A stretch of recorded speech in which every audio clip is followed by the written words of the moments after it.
Pájaros de guerra, aviones de combate de ayer, relucientes pájaros metálicos de otras épocas. Aunque a veces parece galopar hacia el futuro, nuestra civilización nos ofrece también fantásticos medios de remontar el tiempo. Zoersel, septiembre de 1991. El público acude a este festival aéreo para hacer una breve incursión en el pasado. Zoersel.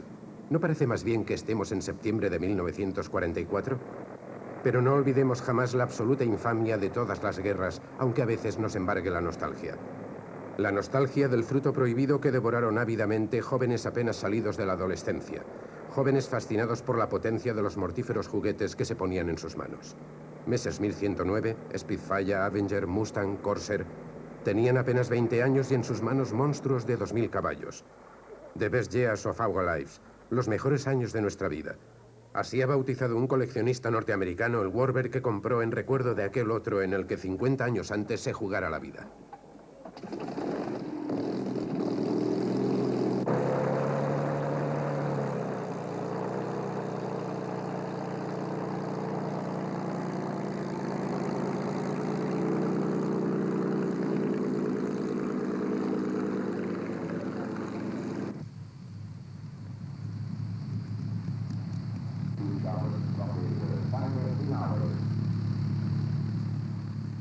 Los coleccionistas privados son los que mantienen en buen estado estos cazas de los años 43 o 45, haciéndolos volar solo para rodajes cinematográficos o más frecuentemente en los festivales aéreos.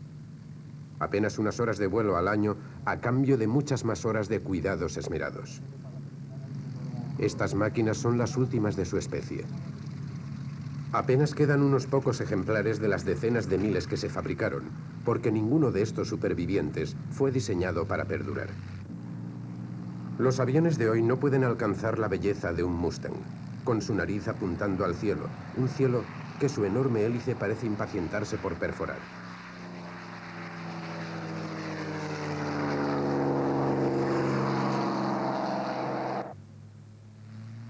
Nada reemplazará aquella ala elíptica del Spitfire, surcando las alturas empujada por la endiablada potencia de los 12 cilindros del motor Merlin, de Rolls-Royce.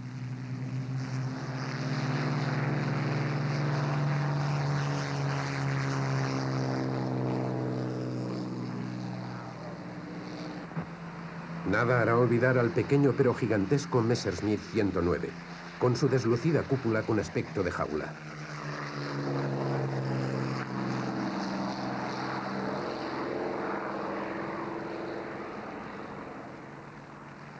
Nada hay hoy comparable al enorme y desgarbado Corsair norteamericano, las inmensas palas de su hélice, sus alas de gaviota y su peculiar aspecto.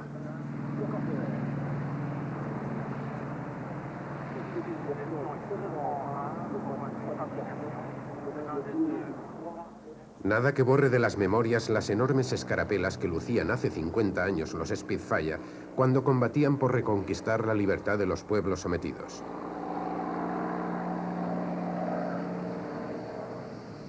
Nunca más conocerá el mundo, ni siquiera durante sus crisis más siniestras, aquellas interminables formaciones de centenares de aviones zumbantes, agrupados en cajas, boxes, como dicen los norteamericanos. Para misiones semejantes, hoy se necesitan muchísimos menos aviones. El Spitfire se abalanza desde el cielo con el inimitable sonido de su motor Rolls-Royce Merlin.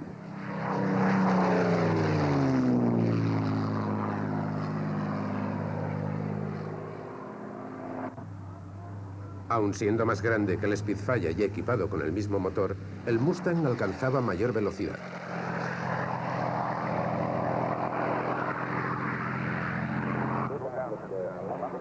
Solo quedan dos auténticos Messerschmitt 109 en estado de volar, como este que vemos ahora. Los demás son una versión española construida en Sevilla después de 1945, y oh, ironía de la historia, equipados con motor Spitfire. Solo se fabricaron unos pocos ejemplares de Spitfire biplaza destinados a la República de Irlanda. Casi todos sobrevivieron, pero pocos conservaron su segundo puesto de pilotaje. Pagando una pequeña fortuna puede usted volar unos minutos en este avión. Quedaría sorprendido por la simplicidad de su equipamiento y la estrechez de la cabina. Los pilotos ingleses decían que no te instalas en un Spitfire, sino que te enfundas en él como la mano en el guante. El P-51 Mustang fue concebido y diseñado en cuestión de días a petición de la RAF por unos jóvenes ingenieros norteamericanos. A pesar de las prisas, resultó casi perfecto. Incluso hoy día, costaría mucho hacer algo mejor con la misma potencia. Inmortalizado en Europa por el cine, el Corsair ha participado en más guerras que los demás. La del Pacífico, Corea a principios de los 50, Argelia, Oriente Próximo, y luego en América Latina en los años 60 y 70.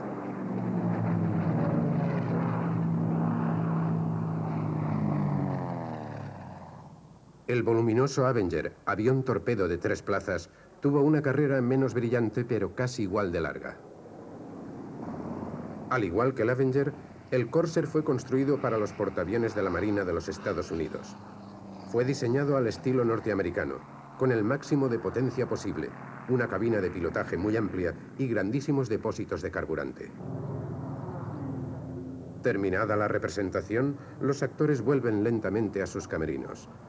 Primeramente el Avenger, con sus largas patas de zancuda, destinadas a absorber los violentos choques de los apontajes, se posa como con reticencia. Al reducir los gases salen llamas de los escapes, un síntoma de buena salud mecánica. Este aparato lleva los mismos colores de aquel que en 1944 pilotara el futuro presidente norteamericano George Bush.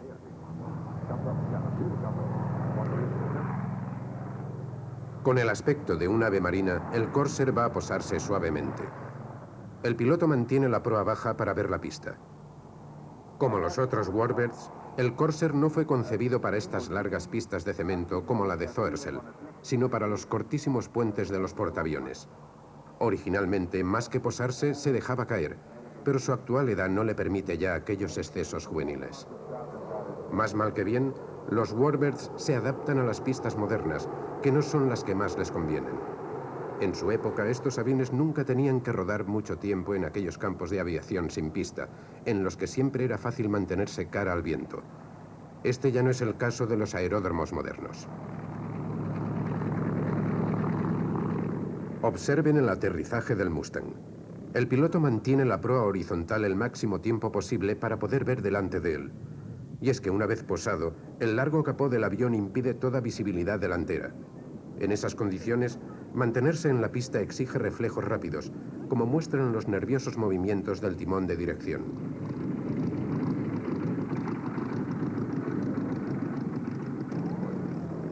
La maniobra es aún más difícil con el pequeño Messerschmitt 109, cuyo tren de aterrizaje, sumamente frágil y estrecho, produce un alto riesgo de vuelco.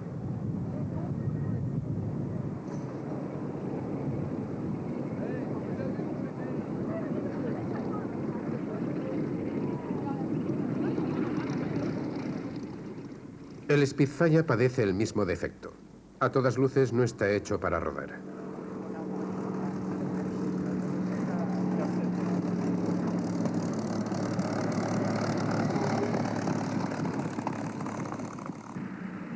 Con frecuencia, los pilotos de caza de los años 40 aterrizaban de este modo, llamado aterrizaje de pista, un poco más rápido que habitualmente, manteniendo el capó horizontal y bajo para ver mejor delante y controlar la trayectoria.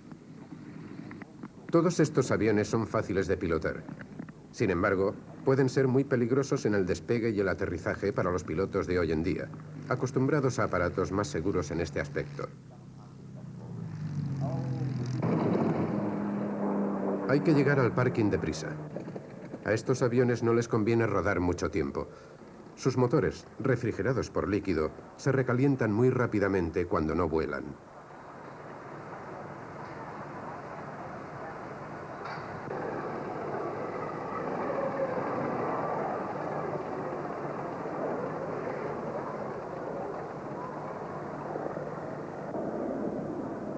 Si hubiese que nombrar un rey de los Warbirds, ese honor correspondería al Skyrider, uno de los señores de la guerra.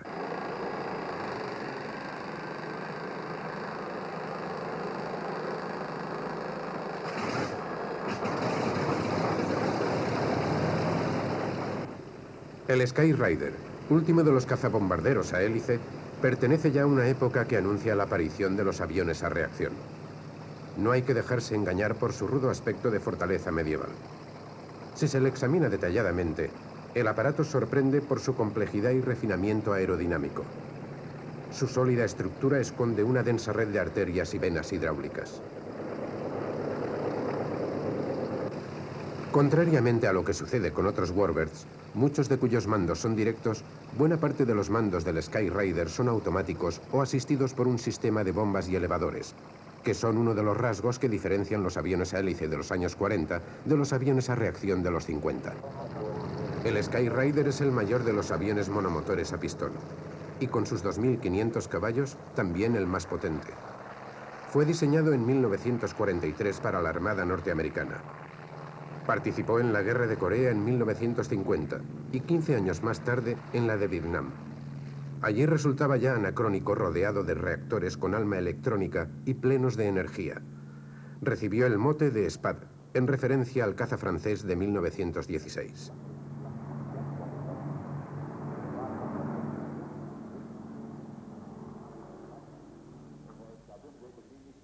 Se habilitó un compartimiento para 2 radaristas en el fuselaje, detrás de las alas. Esta versión de 3 plazas fue también utilizada por la Fuerza Aérea Francesa. Este aparato fue uno de los que presentara en Zoersel un coleccionista belga. Diseñado para volar bajo y abalanzarse sobre el objetivo como un ave de presa, el Skyraider posee una agilidad sorprendente. Si este piloto parece no sobrepasarse con las riendas, no es por timidez, sino más bien por respeto a su edad, y también porque ya no existen los ingredientes que le permitían lucirse en otros tiempos. Aquella gasolina que engullía su mastodóntico motor Wright ya no se destila. La gasolina moderna no le permite desarrollar toda su potencia con aquel modulado zumbido que lo caracterizaba.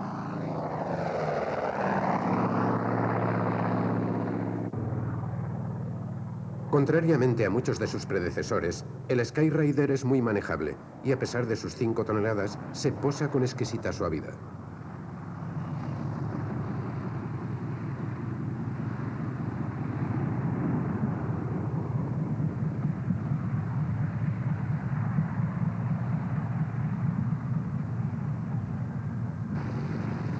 El Douglas A-26 Invader de 1942. Un bombardero mediano en su versión de ataque al suelo armado con 14 ametralladoras. Un verdadero récord. Este avión con motores de pistón de 2.000 caballos es también representativo del fin de una especie, como lo demuestran muchos de sus rasgos. La finura de las alas, el pequeño tamaño del fuselaje en relación a sus motores, y es que mientras más modernos son los aviones, más compactos son generalmente. La tecnología aeronáutica en constante progreso crea materiales más finos, más ligeros y a la vez más sólidos, con técnicas de ensamblaje más sencillas. En otros tiempos se remachaban las chapas de los aviones, ahora lo más frecuente es que sean pegadas. Los primeros aeroplanos metálicos tenían una estructura en enrejado al modo de la Torre Eiffel en el interior de su fuselaje y de sus alas. Es así que el B-26 resultaba más ligero, más pequeño y mucho más veloz que los aviones fabricados 5 años antes. En 1948, el A-26 Invader norteamericano se convirtió en el B-26. Fue utilizado desde 1944 en los cielos de la Alemania nazi, luego en 1952 en Corea. Combatió en Vietnam hasta 1970 aproximadamente.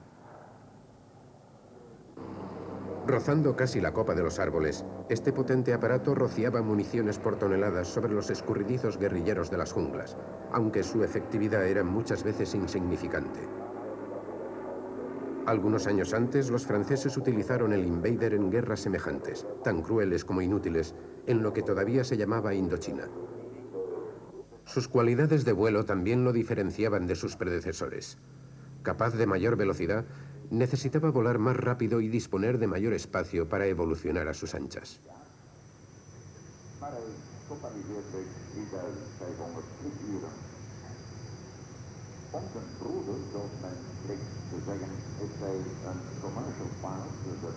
Para comprender mejor la rapidísima transformación de los aviones entre 1940 y 1945, veamos los dos extremos de una misma generación técnica.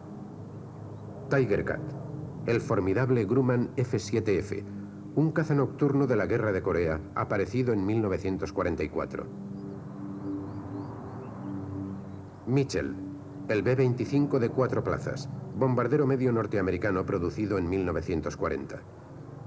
Este veloz bimotor intervino en todos los teatros de operaciones de la Segunda Guerra Mundial: el Pacífico, Asia, África, Europa y hasta Siberia.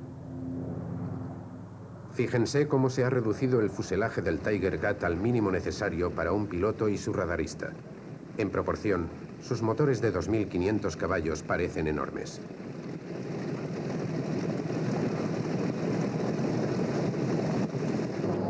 Fíjense cómo, comparado al B-26, el B-25 parece menos elegante, casi más rústico, aunque ambos fuesen diseñados para realizar misiones similares.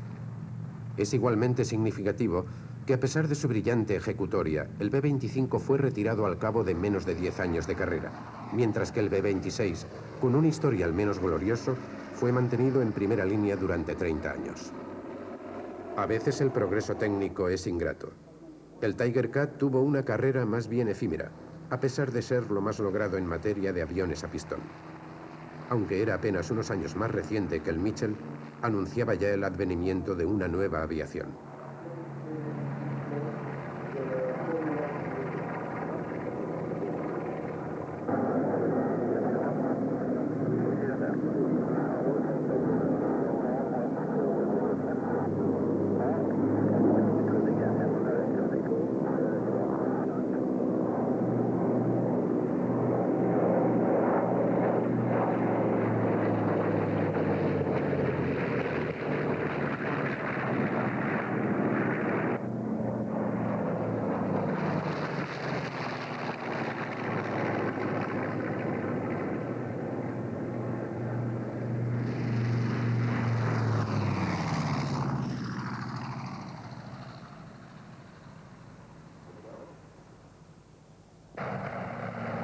Su silueta de temible ave de presa ya evoca los aviones a reacción que veremos en la segunda parte de nuestro programa.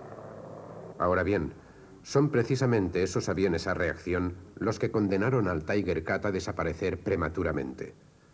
Nacidos en la misma época, no tenían ni su brío, ni sus aceleraciones, ni su capacidad de maniobra a cualquier velocidad. Pero eran muy fáciles de pilotar y auguraban grandes progresos. A fines de los años 50, los Tiger Cat fueron retirados junto a aparatos más antiguos. Pero gracias a su potencia y fácil manejo, algunos serían convertidos más tarde en bombarderos de agua, para terminar finalmente restaurados en manos de los coleccionistas. Los B-25 Mitchell, que habían sido construidos en mayor cantidad, lograron también sobrevivir en mayor número. Pero pocos son hoy en día los coleccionistas que disponen de los medios necesarios para mantenerlos en estado de vuelo.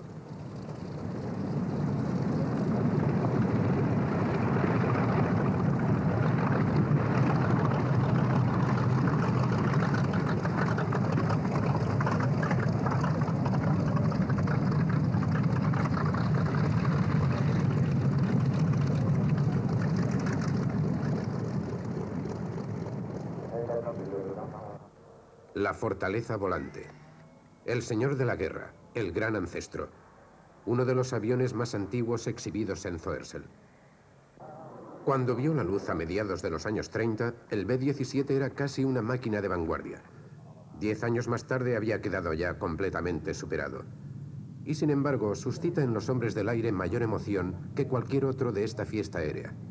Y ello a pesar de la dolorosa odisea que en los años 43 y 44 vivieran las tripulaciones de estos bombarderos en los cielos de Europa.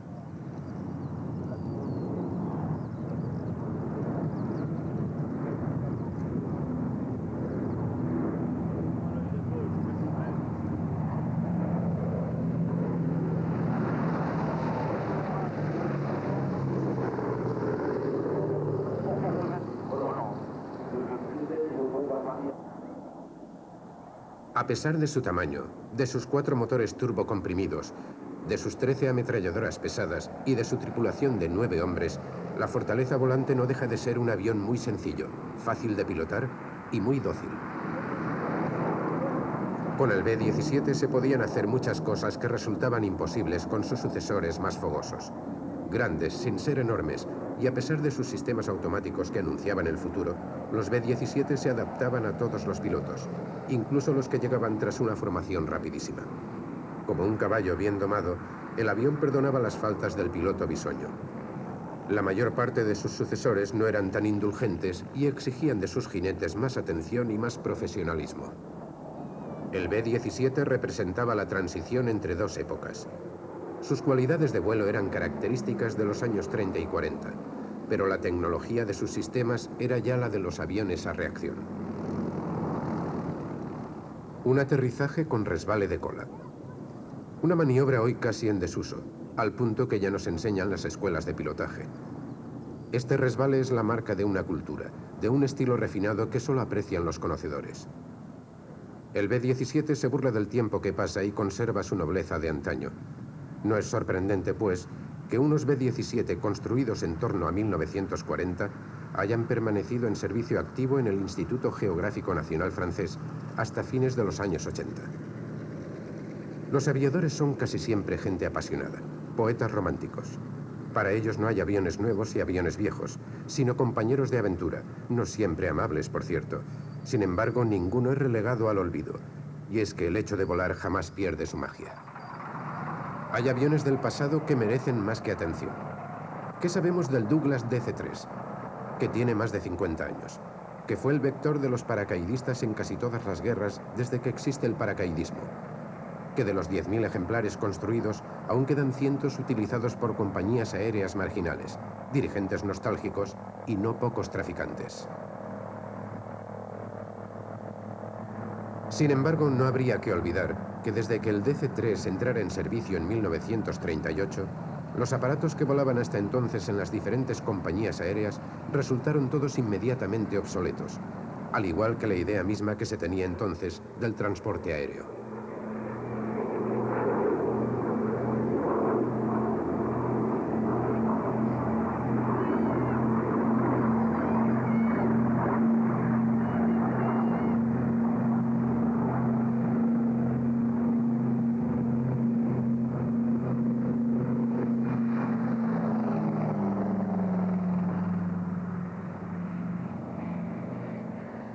A raíz de la Segunda Guerra Mundial, miles de DC-3 construidos para el ejército fueron vendidos como excedentes de guerra a bajo precio.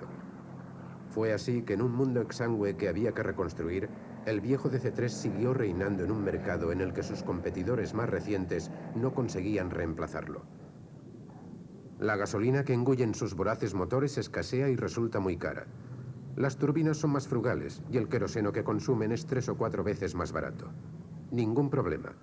Basta con reemplazar los motores a pistón de 1.200 caballos del DC-3, idénticos a los del B-17, por turbinas, y asunto resuelto.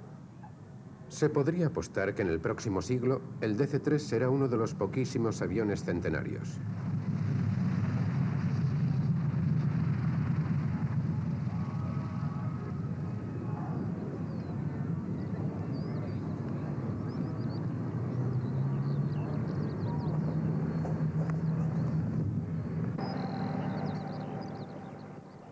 El Lysander rememora otro capítulo de nuestra historia.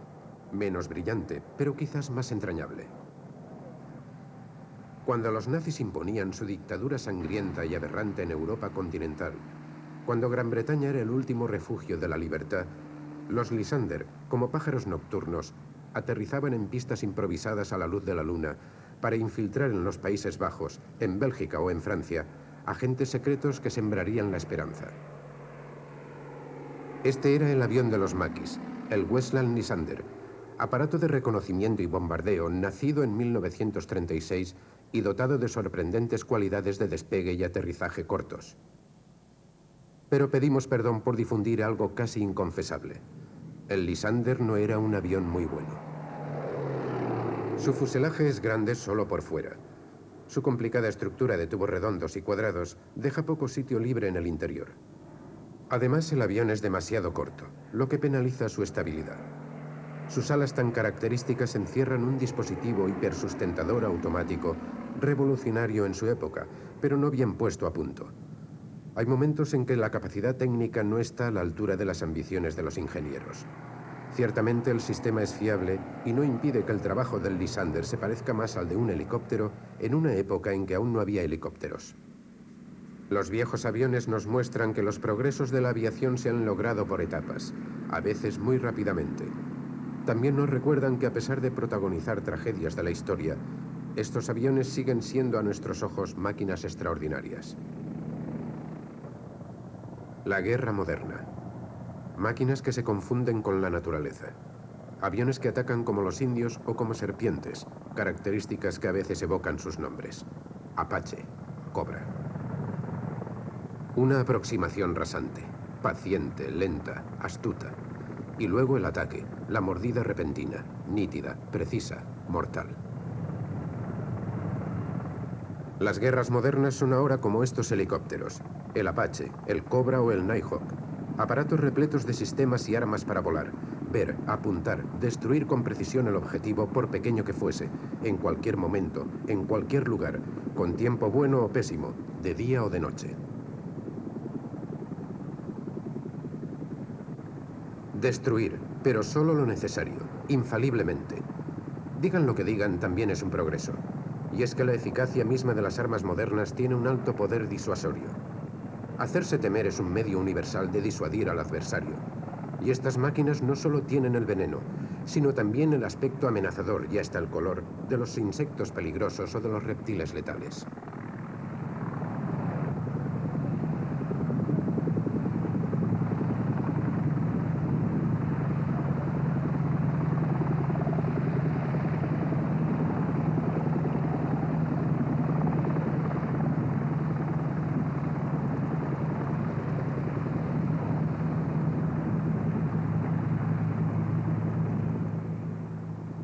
El helicóptero puede tener un nombre más amable, como este que se llama Gacela. Tal vez se trate de la máquina volante más perfeccionada. Despegar, volar, posarse a su antojo, revolotear entre los árboles o las montañas ha sido el más viejo sueño aéreo de la humanidad. Y también el más difícil de realizar. El helicóptero práctico data apenas de mediados de los 40, época en la que los aviones se aprestaban a conquistar los últimos reductos que aún no dominaban. La barrera del sonido, la estratosfera y pronto el espacio. Para poner a punto y desarrollar estos artefactos sumamente complejos, fue necesario desplegar gran ingenio e inventar materiales y motores de nuevo tipo. De ahí que el helicóptero simbolice más que nada los progresos de la aeronáutica moderna. El Alouette 2 francés fue el primer helicóptero felizmente equipado con turbina. Su éxito acreditó el buen nombre de esta máquina. Entre 1944 y fines de los años 50, los helicópteros eran propulsados por motores a pistón de potencia baja o media. Resultaban demasiado pesados y poco económicos. Por eso se les destinaba a tareas secundarias y su uso era sobre todo militar. Las turbinas, primas hermanas de los reactores y hermanas de los turbopropulsores, eran a igual potencia mucho más ligeras y económicas. Gracias a ellas, el helicóptero iniciaría una nueva carrera y demostraría sus múltiples ventajas. Rentabilidad de carga, economía de explotación, flexibilidad, polivalencia, pilotaje simplificado y más preciso, aunque nunca un juego, como a veces se ha podido creer.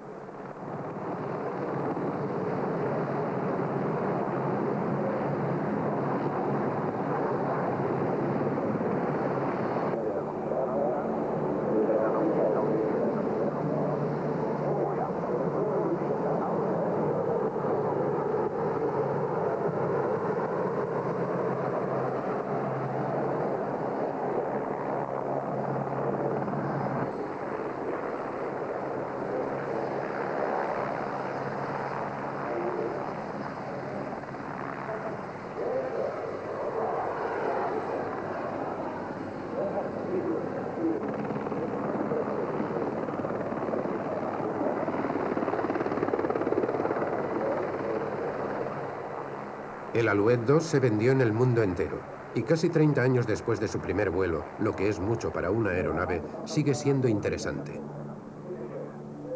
Más tarde, en una tercera etapa, los materiales compuestos han permitido aligerar aún más los helicópteros, simplificar su compleja mecánica e incrementar su rendimiento sin modificar su potencia.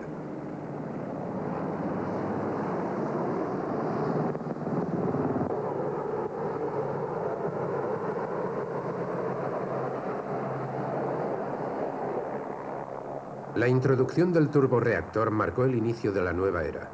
Tras unos principios modestos, lo increíble se hizo realidad. En 1959, este Hawker Hunter de 2 plazas, versión de entrenamiento del famoso caza británico monoplaza, ganó una carrera entre Londres y París, volando 2 veces más rápido que los aviones de transporte a hélice de aquel entonces.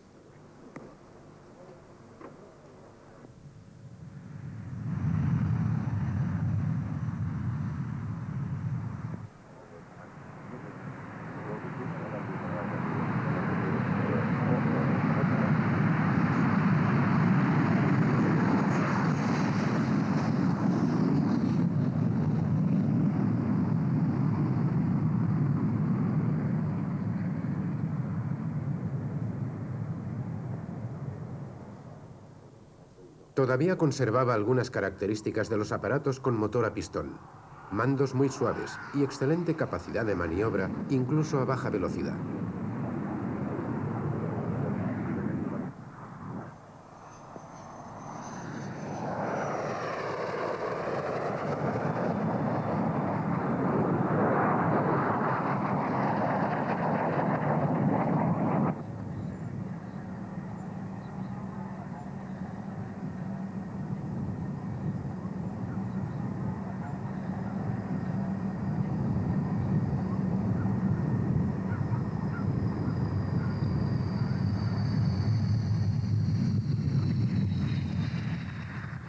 El Lockheed T-33. A pesar de sus 40 años de existencia, todavía quedan en el mundo algunos de estos aviones en servicio activo. Este celebérrimo T-33, o T-Bird, como le llaman los norteamericanos, es la versión de entrenamiento de 2 plazas del primer caza a reacción utilizado por la Fuerza Aérea de Estados Unidos en 1945. Aquel caza monoplaza era el F-80 Shooting Star, contemporáneo del Skyrider y muy parecido al T-33. Los progresos en aviación son a veces fulgurantes. Menos de 5 años después del inicio de su carrera, el F-80 estaba ya superado. Solo el TF-80, su variante de entrenamiento ulteriormente denominada T-33, seguiría interesando mucho más tiempo.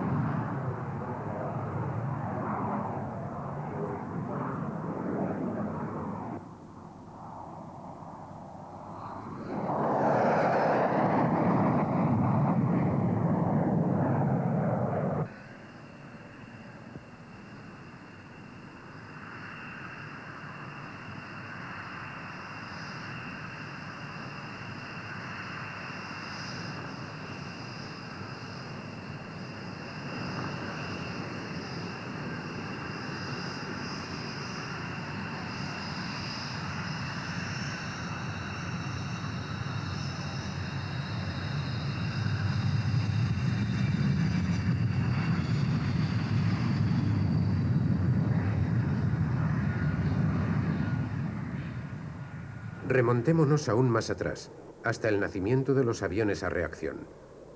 El de Havilland Vampire vio la luz en 1943, la época en la que el Corsair de motor a pistón comienza su carrera y en la que Douglas y Grumman iniciaban los estudios del Skyrider y del Tiger Cat.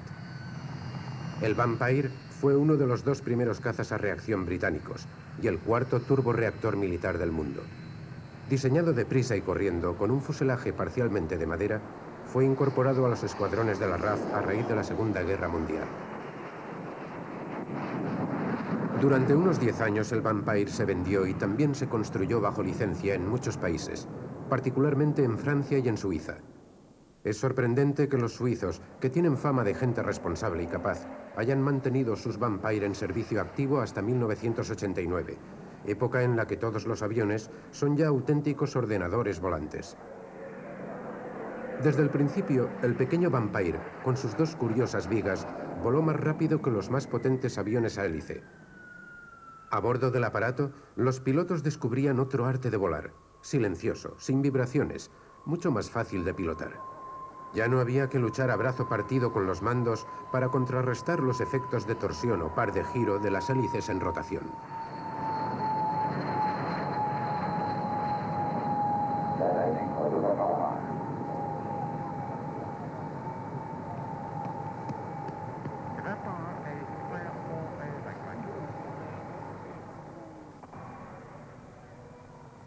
Unos meses antes que apareciera el Vampire, el Gloster Meteor había visto la luz en Gran Bretaña. Y el English Electric Canberra vendría unos años después. El Meteor fue el antecedente de un cazabirreactor monoplaza cuyas pruebas operacionales comenzaron en 1944. Las últimas versiones de dos plazas serían retiradas del servicio más de 40 años después.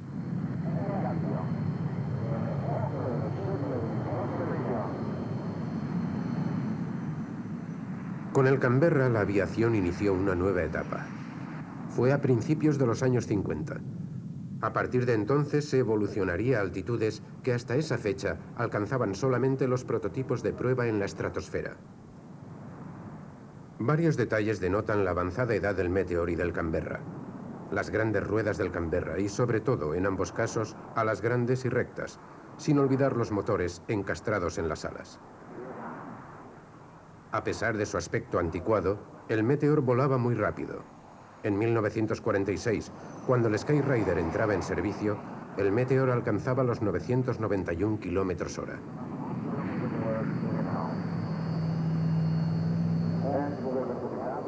El Canberra era más lento que el Meteor, pero volaba muy alto, gracias a superficies sustentadoras de excepcional tamaño que compensaban la potencia relativamente baja de sus turborreactores.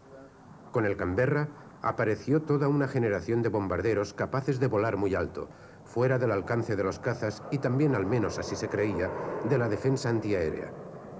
Esta ilusión se desvanecería ya en 1962, cuando se probó el alcance y la eficacia de los primeros misiles antiaéreos. A partir de entonces, interesaría lo contrario, que los aviones militares pudieran volar lo más bajo posible. Poco a poco, el Canberra fue relegado a otras tareas. Las alas inmensas del Canberra tienen otra virtud. Permiten un aterrizaje especialmente suave.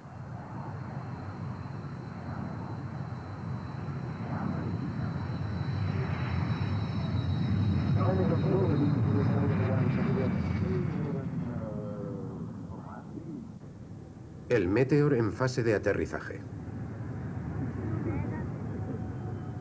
Al final, un guiño de inteligencia a los conocedores. Este ligero resbale en el aterrizaje, maniobra que los aviones modernos han hecho olvidar.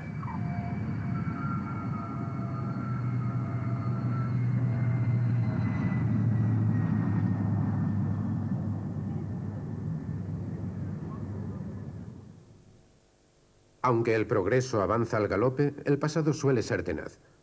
En 1992, la RAF abandonó sus últimos Canberra, pero en otro sitio los Catalina, que son mucho más antiguos, seguirán siendo utilizados.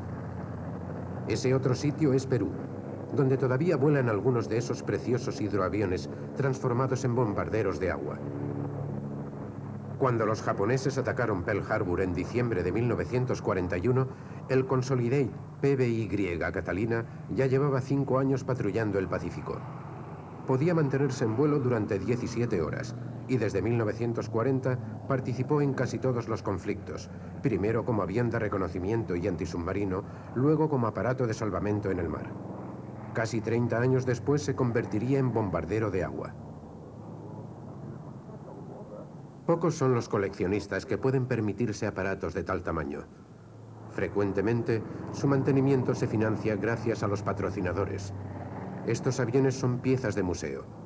Podemos alegrarnos de que todavía existan, pero nadie sabe por cuánto tiempo más.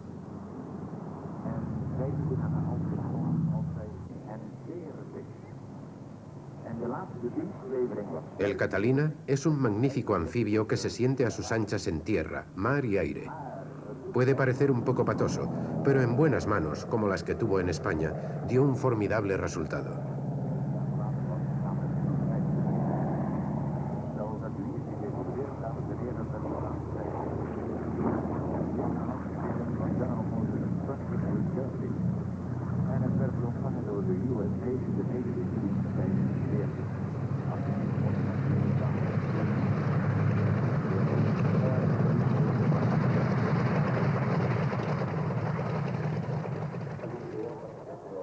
Hélices todavía, pero ya otra cosa.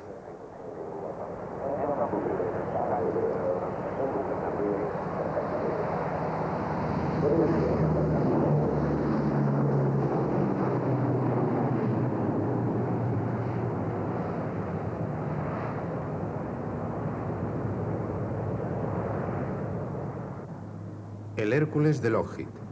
Multifacético avión militar de transporte que bien merece llevar el nombre del mítico dios, está llamado a inscribirse en la leyenda junto al mítico DC-3.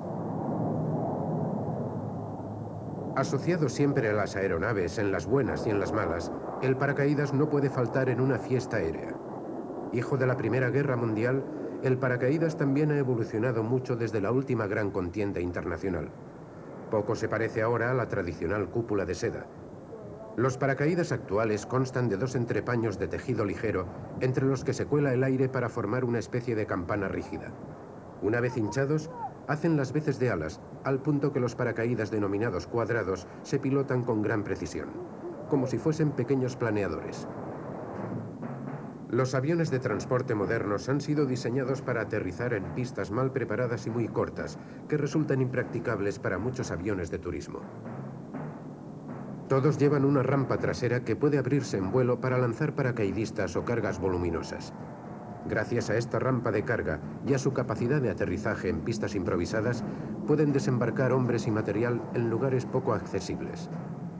Así, el avión puede reemplazar aquellos pontones y lanchas de desembarco que en Normandía en 1944 permitieron que la Libertad volviera a poner su pie en Europa.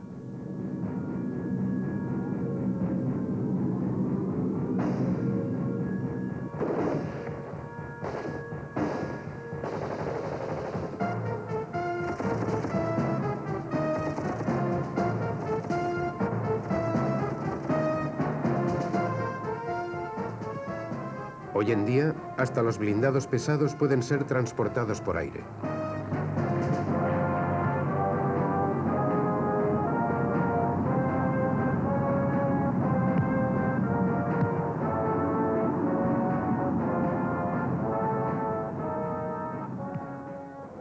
El Aero L-21 Delfín fue el primer avión a reacción diseñado en Checoslovaquia a finales de los años 50.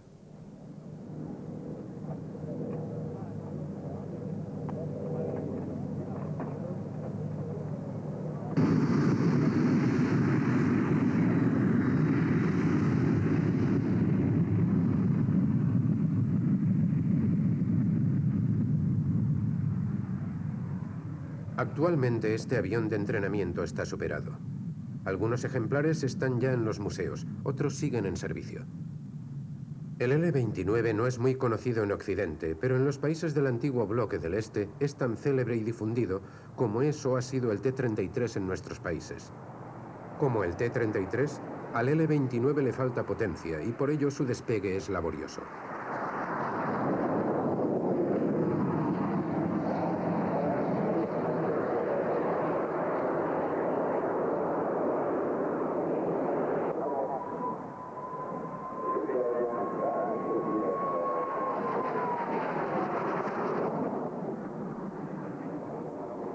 Evidentemente, comparado con los modernos biplazas de entrenamiento, el Delfín es bastante lento.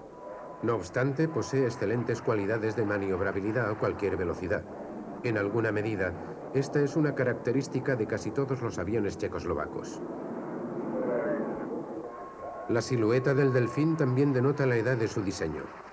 Unos planos sustentadores todavía rectos, pequeñas entradas de aire para el turborreactor, y la tobera aún no muy bien integrada al fuselaje posterior.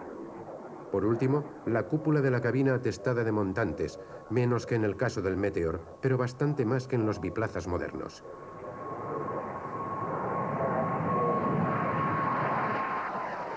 El L-29 Delfín era un avión muy simple, muy fácil de pilotar.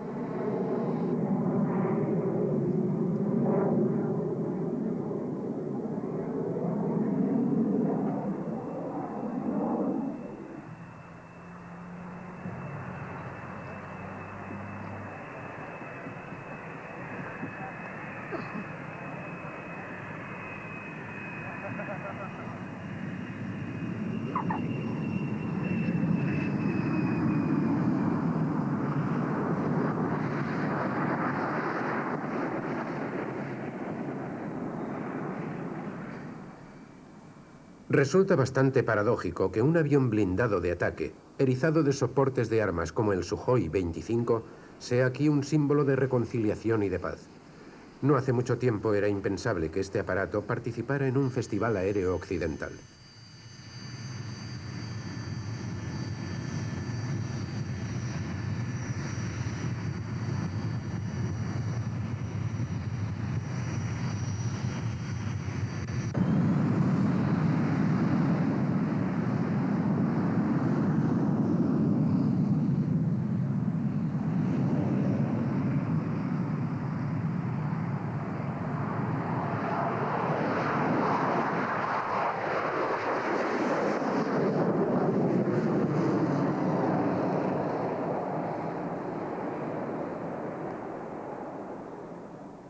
El Sukhoi 25, denominado Frog Foot, pata de rana por la OTAN, y rastrillo por los checoslovacos, tipifica a los aviones antitanque tal como se les concibiera en los años 70.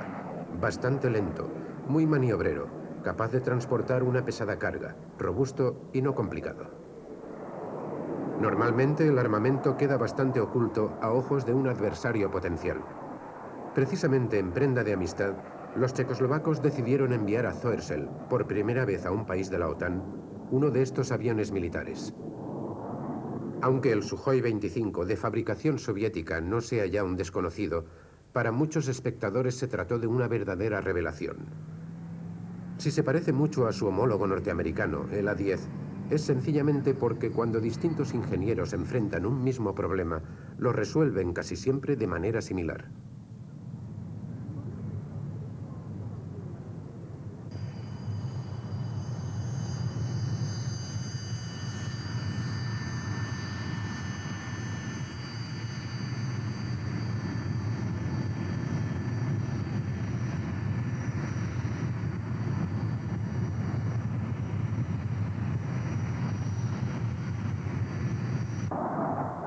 Entramos de lleno en la era moderna con el Tornado, uno de los cazabombarderos europeos más recientes.